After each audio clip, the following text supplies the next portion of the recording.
Display. Here's my display. Display.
Good morning, our civil society organization.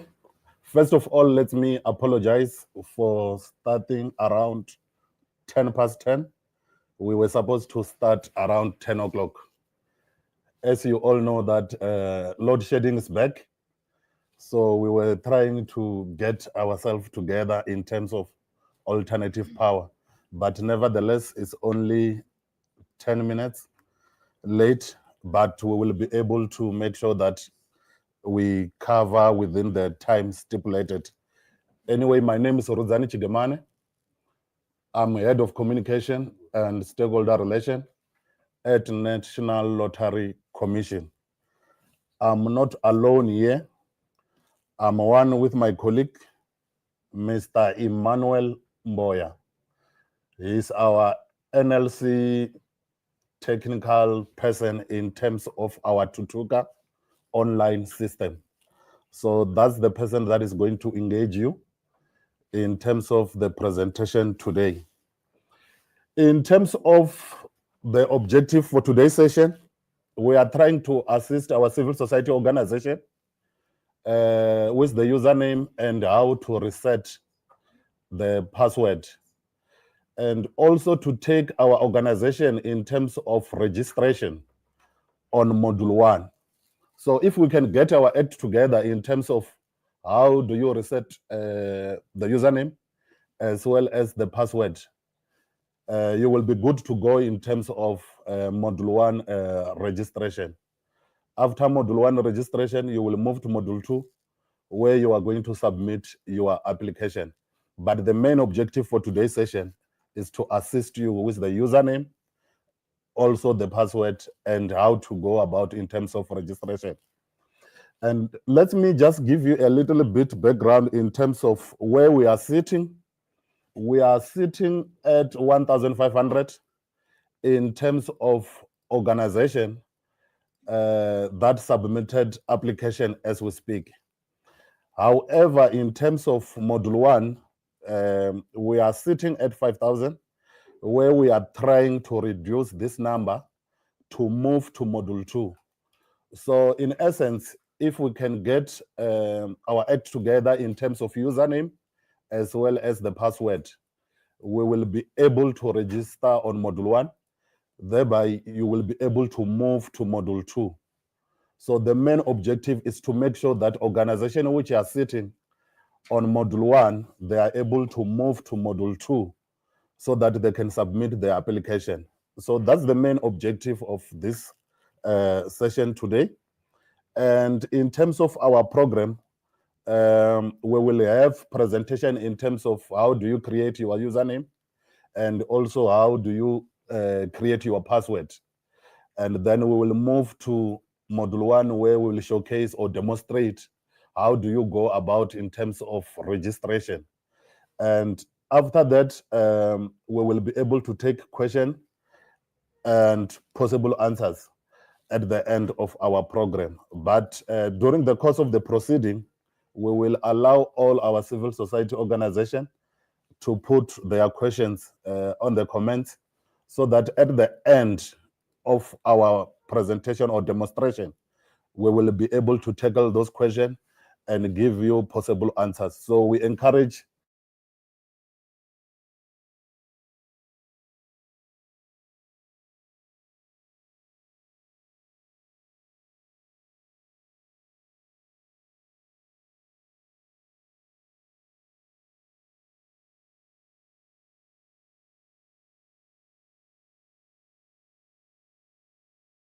short break. Short break of 5 to 10 minutes, and thereafter we will be taking questions and giving you answers. Emmanuel, I will hand over to you in terms of demonstrating how our civil society organization can create username and also issue of resetting or creating the password so that they are able to register on module 1. So over to you, Mr. Emmanuel Mbuya, who is our technical person at the National Lottery Commission. Over to you, sir.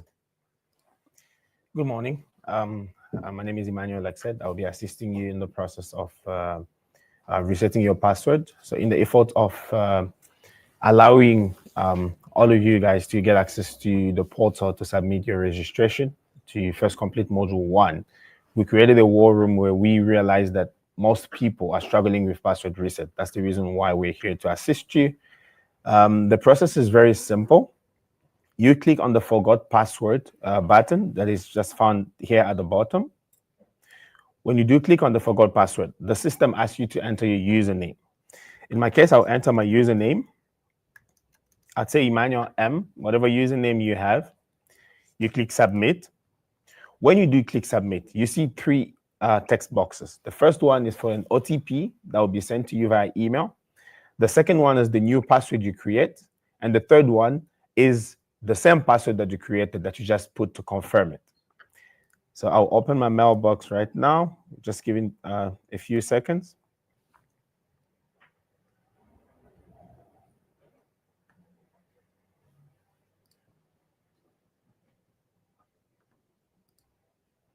The OTP does sometimes take time, a few seconds, and as soon as we have it. But while waiting for the OTP, let's just create a password. I'll create a password, preferably 15 character long. So you can just make up a bunch of characters that you still can remember to log in.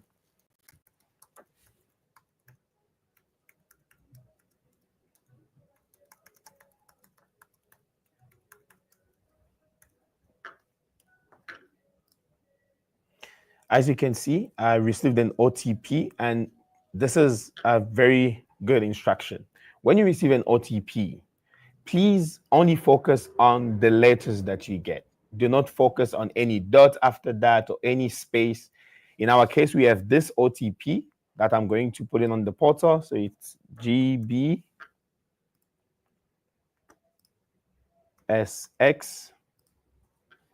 and then UJ. UJ, I'm just going to type in the password once more just to be sure we have the correct password that I'm resetting it to.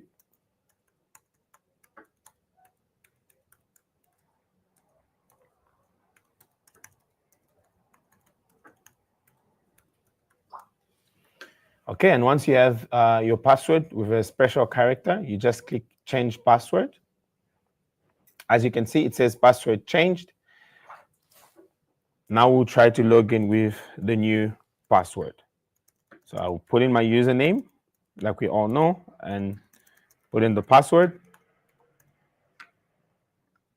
You can also just view your password to be sure that you're actually putting in the correct password that you just reset.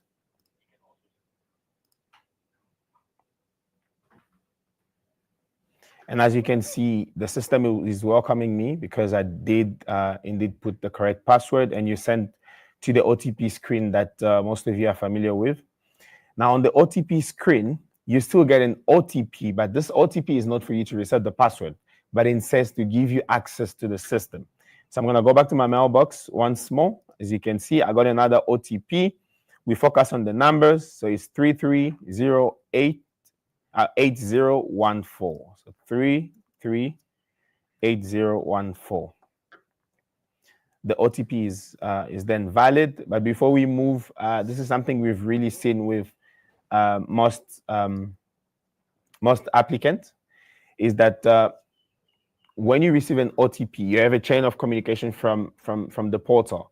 You should always open the email and check below the chain of communication for the OTP, because in most cases, you check the previous OTP that was sent to you that is displayed on your mailbox. So you just have a look at that.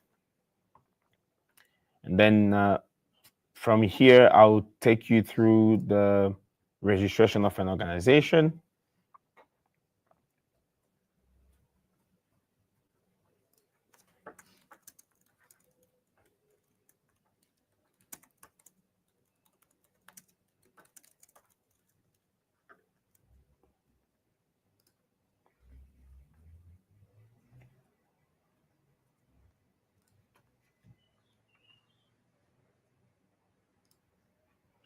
Just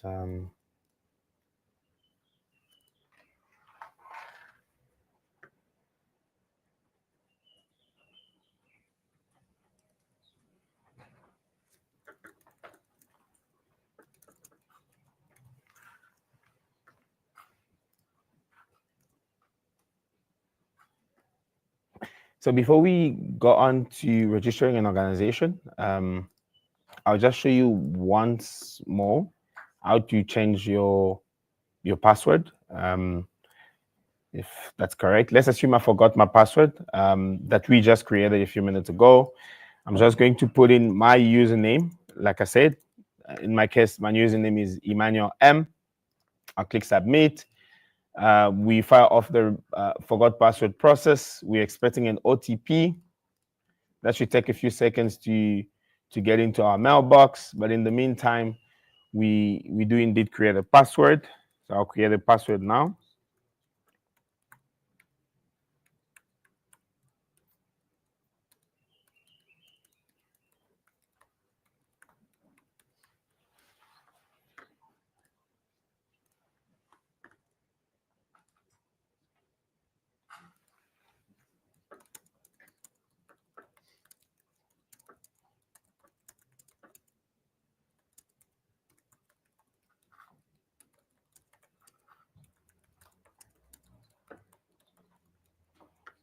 Okay, we did get an OTP.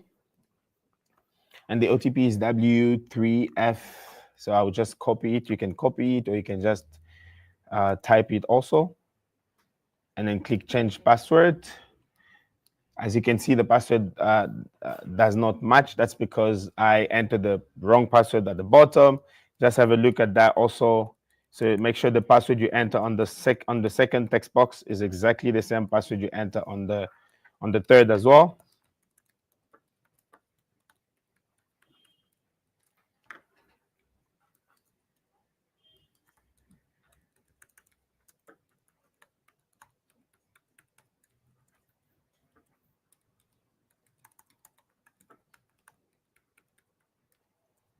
Okay, and then we'll click change password. As you can see, the system notifies me that the password has been changed. So I will go ahead and log in with the new password we've just created.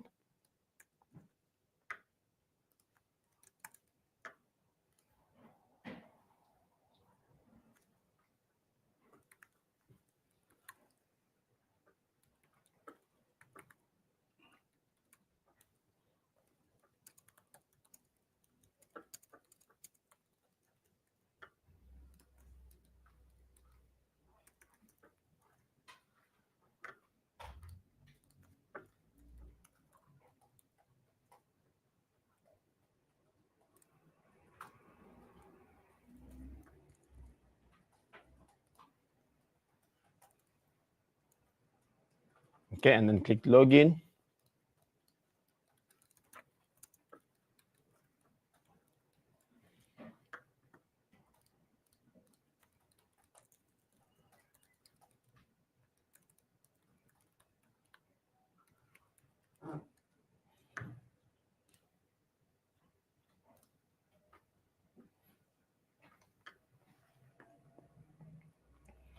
As you can see, I'm logging in. I'm expecting an OTP. That should take a few seconds to get to our mailbox. And once you do have the OTP, you just enter it on the screen. It should validate automatically and lead you to the screen where you can register an organization. So we just are waiting for the OTP. Okay, we did get an OTP. It's 452798. And once you enter the OTP, after the validation, you should be led to this screen that you see. So this is the registration screen or module 1. So here, the process is simple. You select the province. In our case, it's Gauteng, and then the ID number. The ID number that you enter is the ID number of the director, one of the directors, because this information would then be also put in the list of directors. So I'll enter my ID number now.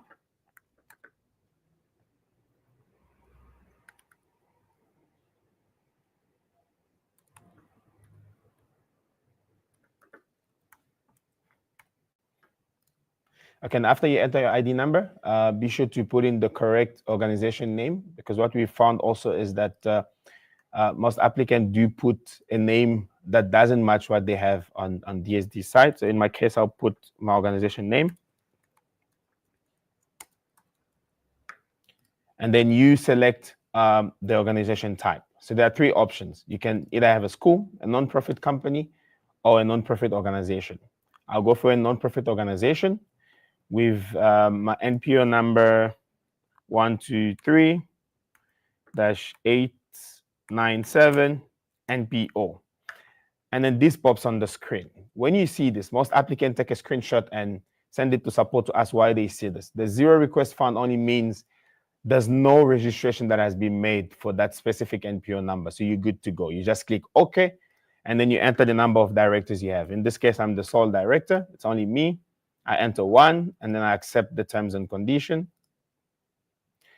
And then you click next. When you do click next, you should get a pop-up that says you've submitted a registration. Just give it some time. As you can see, registration submitted successfully. And on the list of directors, it's just populated my my username that I have on the system, my email address, my ID number, and who I actually am as a director. You can just click on this button right here. There's a profile and a pencil to edit the director details, because you do need to edit the name, the surname to the correct name and surname that you have on DSD site. In my case, it's Emmanuel. My surname, Buya. And then you select also the nationality. In our case, it is indeed South Africa. You update. And if you happen to have more than one director, then you just go on and click on Add Director. And then you do the same process that you did for the first director. If you have 5 directors, 6, 7, you just add all of them. And please be sure to enter the details that match what DSD have on their side. Because what we've realized or found out is that most people have a mismatch. They enter details that are not found on DSD. But when we do the verification process, we then find out that you're not verified because of that. So in our case, we have 1 director. Like I said, we go next. When you do go next, you get to the screen where you just need to enter more information. In our case, it's the details of our organization, such as the sector. In my case, it is charities, food security as a subsector, and the subsector, food gardens. And then before you click next, because when you click next, you won't be able to go next, because there are 4 other tabs at the top here that you need to fill. And these have mandatory information, like your address, your registration details, other details, and people details. We will start with the address. I'll just put in an address.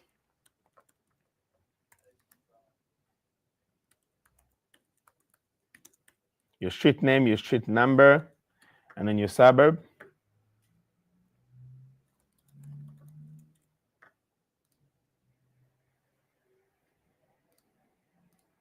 Your main office address, which is generally just the same address.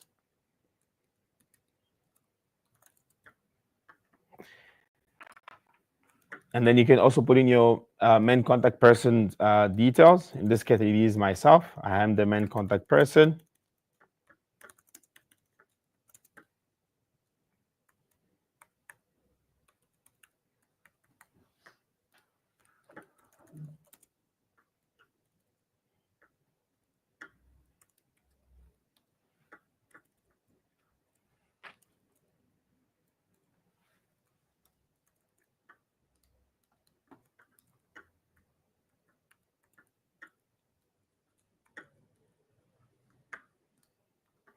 Okay, then you move on to the registration details. In most cases, this is already filled in. That's why it's grayed out. You cannot edit this information because you've already previously captured this when submitting a registration.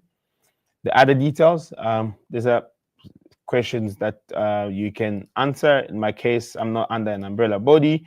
You can describe the nature of your services. Here, you can also add your website, if you have any, your LinkedIn profile, your Facebook. In my case, I'm just going to write this description. And then who are the people that will be benefiting from my services or products? I'd say youth, children, elderly, women, unemployed, and other. And then the provinces I'll be operating under depends. You can have all the provinces or whatever province you operate under. In my case, it is Gauteng, which I'm going to select. And then now I'm able to click next. You see that it took me next because I filled in all the mandatory information that I needed to fill under organization details. When you come next under your organization members, these are the members of your organization. The process is pretty simple, just like we did for the directors. You click on new member, the member type, in this case, it's me, the main contact person, the name and surname, the position, I am a director,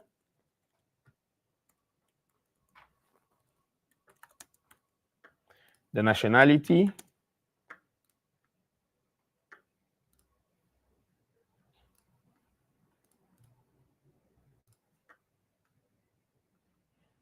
the race, and every other information. And one important aspect here also is that you need to upload a copy of the ID. I'll just enter my ID number once more and then upload a copy.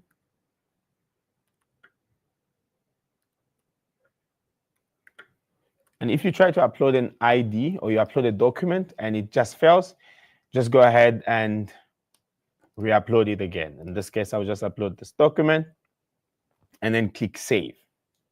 When you do click save, you'd see that it says a member has been added. You can go next and do the same for your staff as well. The process is just the same, where you put in the staff details and the ID number. In this case, I am a paid staff. Put myself in as a staff.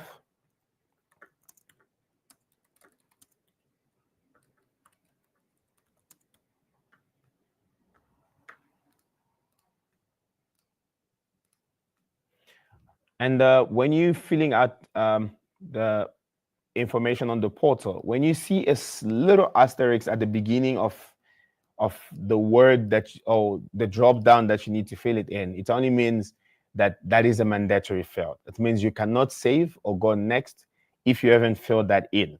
In this case, we have the staff type, the name and surname, the position. The location is not mandatory, so we can skip it. The nationality is not in this case, but you can just put it in, your gender, your UIF number, and all of that. I'm just going to skip and jump to my ID.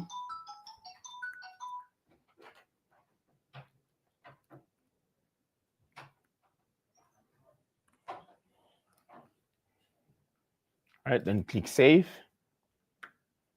Okay, and once the stuff has been added, you can then go on and click done.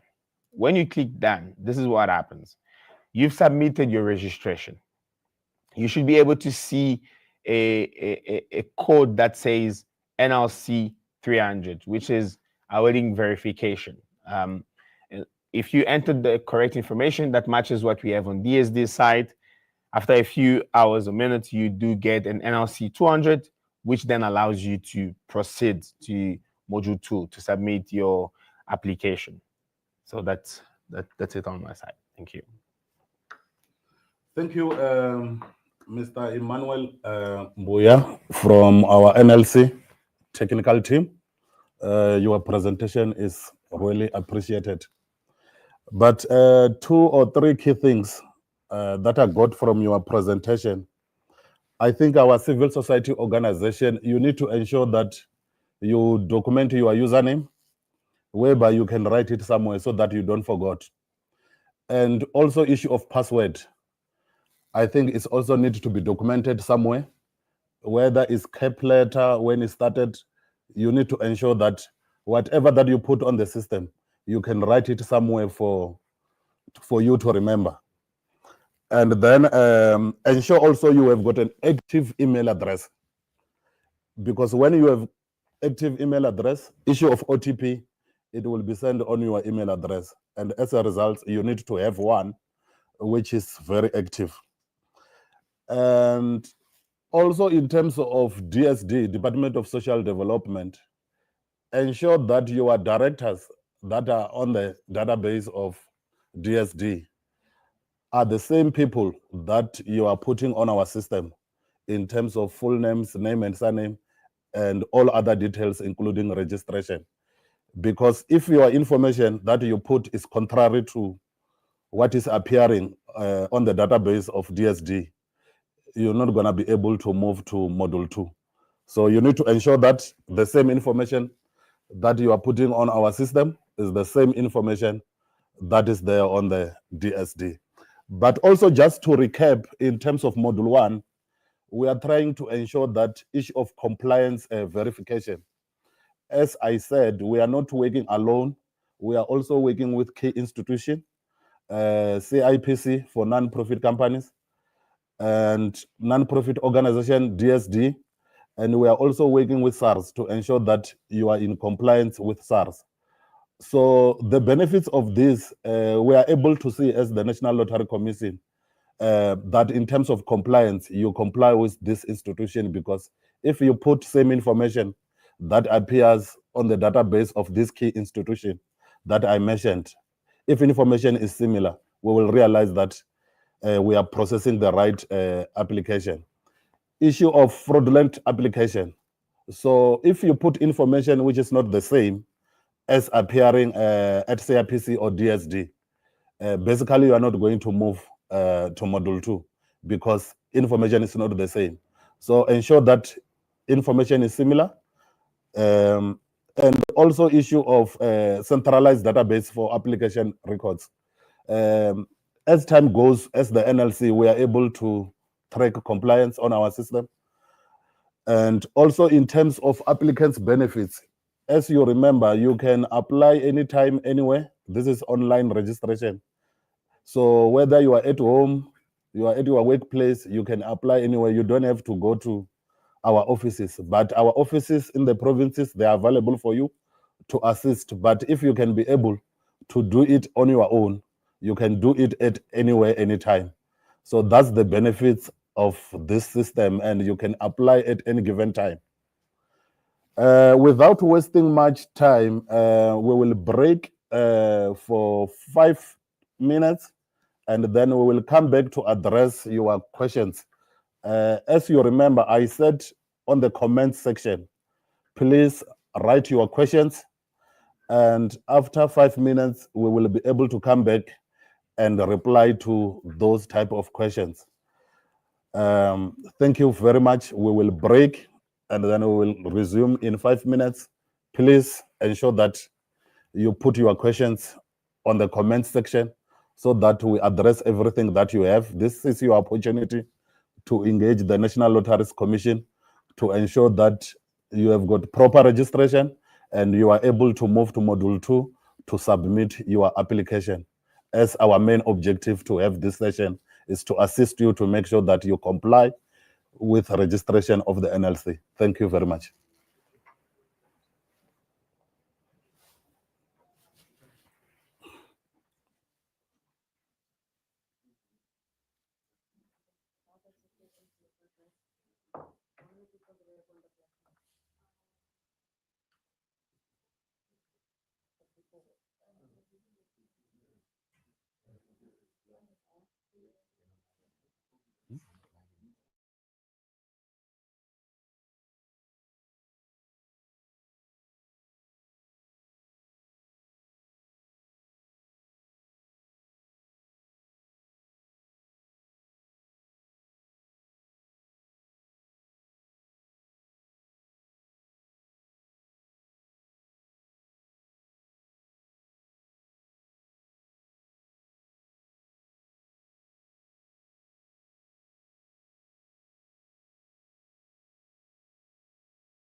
5, 4,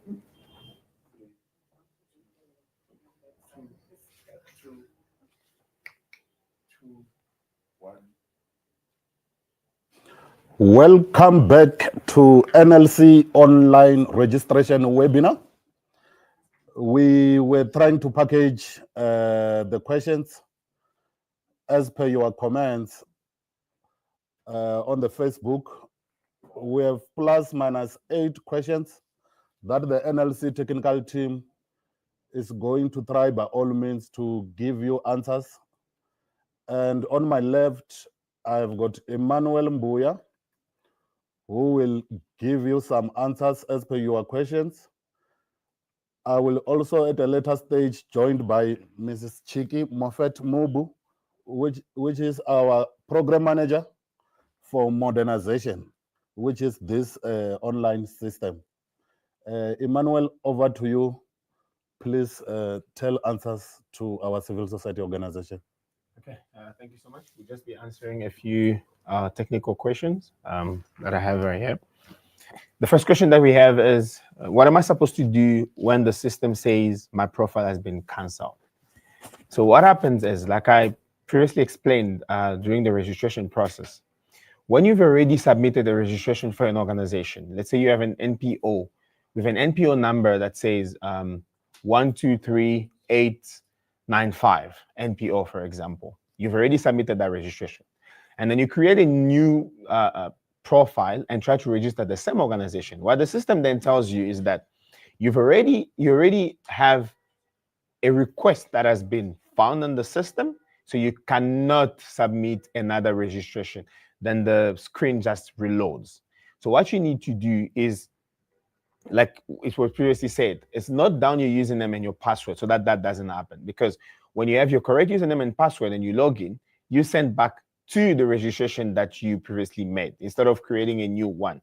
So the system doesn't kick you out. It's just preventing you from submitting a duplicate registration. That's for the first question. I'll go to the second question. It says, why does the system kick me out after resetting my password until it says 5 times? The system allows you to reset your password up to 10 times. You can go on and reset the password up to 10 times. And please, be sure you use your username when resetting your password. Remember your username, write it down on a piece of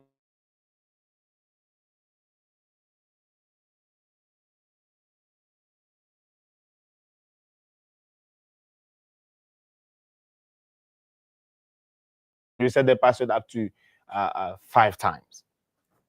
And then another question said, I have successfully changed my password, but when I try to log in, it says invalid password and username.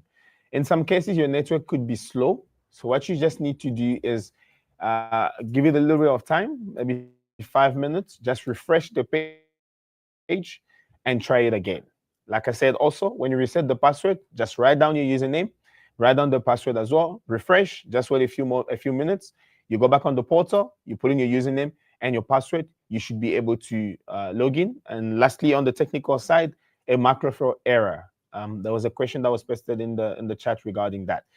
Macro errors actually occur when your network is not stable. So say you've hotspotted yourself, you're connected to your Wi-Fi, or you have your mobile data on, and you try to perform something specific on the system, such as submitting registration of an organization. When your network is not strong enough, it brings the macro error at the top right of the screen. So all you need to do, just refresh your page and then try it again. It doesn't mean the system is kicking you out or preventing you from submitting a registration or performing a specific action. You just refresh the page and do it again. Thank you.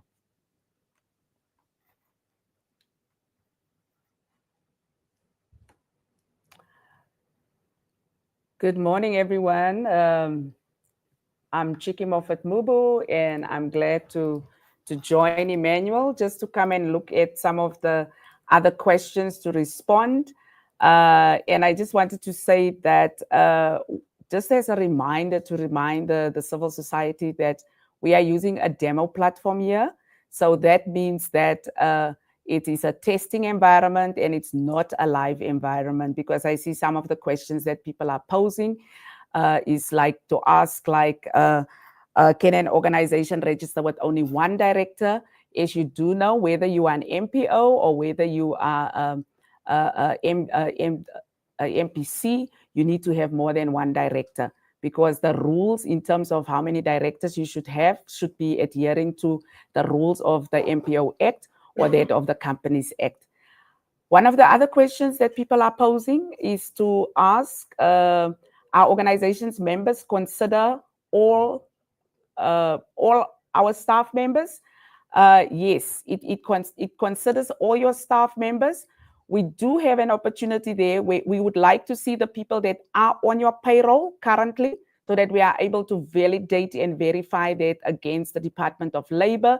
And there is another category which we call a job creation category. That is if you move on and you will be applying. And these will be the people that we would be seeing that if you have to be granted funding, then those people will then be able to be recorded in terms of the job opportunities that has been created because of the allocation of funds. But initially for module 1 for the registration, so we would really like you to register all staff members. So I think there's somebody also relating to the number of staff members. There are some small organizations and we have big organizations. I'm specifically thinking if you, for example, in the art space and you are doing community theater, or you could be in ballet, for example, that you would be having more than 20 staff members for the purpose of us to be able to record and have an accurate record of your organization. We would really like you to actually punch in all your staff members. The system is user-friendly to allow for that, so that should not be a problem. That you would not be able to do that. Then there were some, I think, more compliance and corporate governance questions. Somebody asked a question, I work in local government, and the person indicated that he spoke to finance, but they cannot seem to give me my UIF number and pay-as-you-earn number. So my response to that is that if you are already working in government in particular, it would be seen as conflict of interest, because if you have to punch in, remember earlier we said that we would like to see that you are giving us all your staff members, and the simple reason for that is to ensure that people are not getting a double salary, which means you are working for government and you are also now earning money in the MPO or the MPC where you are working for. If you are doing work for an MPO or an MPC, then you should be regarded and select the volunteer button, because there are options that will say, are you fully paid? Are you fully salaried? Are you a volunteer? So that we are able to differentiate. So that is why, remember, we would really like to make sure that people are accounted for, that people are not earning salaries in double spaces, and in particular because all the money is coming from government. So it will be a serious conflict of interest that I need to put it out there, and it might be able to get yourself in trouble in that case. If we are able to see from the Department of Labor that you have a PYE number already, and now because of working for the MPO, you will then have to go and generate another one. So that's how I will respond to that one. A second one that somebody was asking, the person is actually saying that, am I able to lease my property and assets, which is now obviously a building and vehicles, to the MPO for operational purposes, even if I am one of the directors of that MPO? Then he goes further and say, and can I charge and bill the organization accordingly as per such lease agreement? I think it's a loaded question, ladies and gentlemen. And I think when we look at these issues, this is where we are looking at good corporate governance, because number one, if you cannot be the one who is leasing a building to an MPO or an MPC, and you also serve on that board. It's unethical, and it cannot be seen as something to be correct. So we will certainly would like to see that type of situation, because it's almost similar, like the person who is working in local government and he also earns a salary there, but he also earns a salary in the MPO. So that's basically the same thing, because we would request that you would rather resign, because you cannot be seen as also now looking after the corporate governance of the same entity who is also then giving you a lease amount. So we would love you to please look at that and see that you separate those type of issues. So because there are organizations, one of the things that we would love to see in terms of sustainability is that MPOs or MPCs would be owning the entities. And we would only be able to give you funding if we can see that the building is in the name of the entity.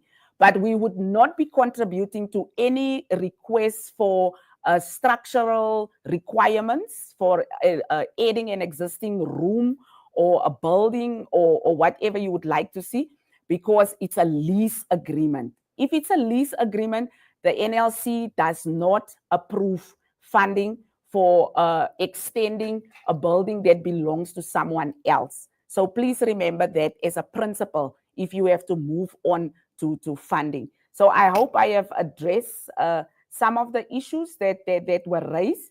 And maybe some of the other issues that I would love to also say that what we also look at in terms of good corporate governance. We also would not like to see that there are family members, for example, as signatories on an organization. There's normally a notion that is also perceived as a perceived conflict of interest. And we would actually like to see that one of the members should be replaced with a neutral person. So these are some of the things that people would also like to be looking at. Although we are aware that, of course, with NPOs, it is in most cases started by families. But because the project evolves and it then contributes to the broader part of the community, we would like then to see broader community people involved in the management and the strategic direction of the organization. And this is a requirement that is obviously being asked by most funders. So this is also something that I would like to raise with the civil society out there when it comes to the whole issues of good corporate governance and the kind of things that you might have experienced that the NLC is not very welcoming at this point in time. I think at that point in time, this is what we have in terms of questions from our side. I just wanted to get an indication, is there maybe any other questions? But maybe one of the other things to what I would like to also say, that we are certainly very excited. Civil society, as Rudzani has indicated to the team, that we can see that our numbers are growing in terms of full registrations. And remember, just like Emmanuel have indicated to you, how do you know that I am fully registered is once you have received that NLC 200 code. That is an indication to you that I am good to go and I can move on to module 2. And that is now where you can actually apply for funding. You will have to go and look onto our website to see what are the areas that we have either under arts, charities, in sports, and you will then be able to apply for funding. But what I also would like to say to the community out there is that remember that we still have certain specific things that we are asking for under the 3 sectors. And remember, even though you might be registered with us, if you have received funding within the last 12 months from the NLC, you will still be subjected to the cooling off period. That means that you will not be eligible to move on for funding. So we also would like you to also take note of that particular issue. But we also just want to remind the public and the whole of South Africa again that the NLC is here. We have set up the war rooms. We are providing the technical support with the NLC technical team at the head office in Pretoria. And we also have the Department of Social Development that is also sitting here with us to support the MPOs, where we are seeing there's a lot of administrative problems, like what Emmanuel have explained, where your information that you have put in the system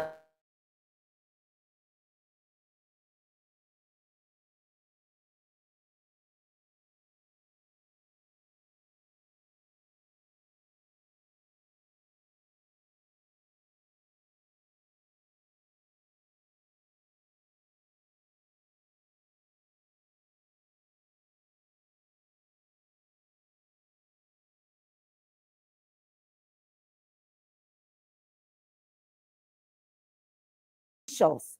And then we have the DSD here with us, and then we're actually fast tracking the uploading of the information, because this is what the public has been telling us, the time lapse that DSD is taking. So by this joint initiatives, we can see that things are moving, and we really want to encourage the public to either go to our provincial offices if you don't catch the provincial desk sessions, help desk sessions, complete that form, forward it back to the NLC, and we will then pass it on to the DSD, who then fast track those ones so that you guys are all able to move on and be able to apply for funding accordingly. So I think we will be continuously having these sessions to continuously educate the public and continuously make it easy for you to be able to understand our new Tutuka system.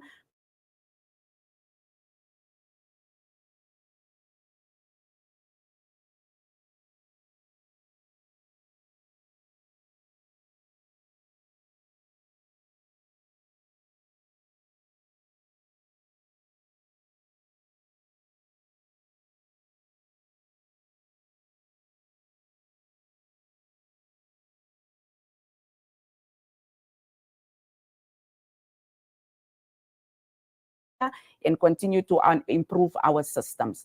Thank you very much.